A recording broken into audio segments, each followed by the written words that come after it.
Ҳилола Бобоалиева сокини шаҳри Турсунзода ҳунари духкашӣ дорад.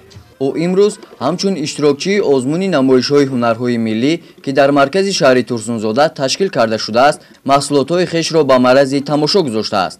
Дар ҳақиқат дар ин гӯшаи кишвар бештари занҳо ба ҳунарҳои пухтупази хӯрокҳои миллӣ, кашидадӯзӣ, дӯзандагӣ машғул мебошанд. ҳамин касбҳои айбию чом ёд гиртагем дар ман мерос мондагӣ буд. Фақат амада ки медидам ки чихел манам калон шавам ҳамин дукаша ёд гирам. Мани чардеқдо ҳоз нест, ин даври қадим аст. ҳамин айбию мондагӣ овардам. Нам дукашистам ҳозир. Мо мехоҳем ҳамин касбҳо гум нашавад, дар оянда барои фарзандомон, неваромон, чеваромон чи ёдоварӣ монад ки ҳамин касбҳо гум нашавад. Давом тиҳанд касбҳои моя. дар намоиши ҳунарҳои мардумӣ ки дар маркази шаҳри Турсунзода баргузор гардид, ҳунармандон аз раёсати агентии суғурта ва хоҷагии Ширкенди шаҳри Турсунзода иштирок намуда, маҳсули корҳои ҳунарии хешро ба маърази тамошо гузошта буданд. хеле ба ҳамагон маълум аст, ин сол аз тарафи асосгузори сулҳи ваҳдат пешвои миллат президенти кишвар муҳтарам Эмомали Раҳмон соли рушди саёҳӣ ва ҳунарҳои мардумӣ эълон гаштааст.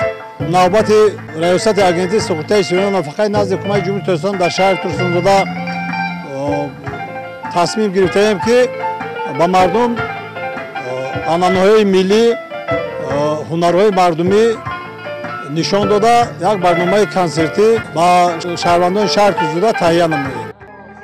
воқеан аз дидани ҳунарҳои мардумии сокинони ин гӯшаи кишвар диққати бинандаро зуд ба худ ҷалб менамояд. имрӯз аз тарафи хоҷагии Ширкен ва хоҷагии ҷангали Қарато як нақшаи чорабинӣ ки оиди ҳунарҳои мардумӣ ва фарҳангӣ дар назди чойхонаи ваҳдат доир карда истодааст. бинобар ин тамоми мардуми шаҳр ки ба ҳозир ба созандагӣ ободкорӣ миён бастанд.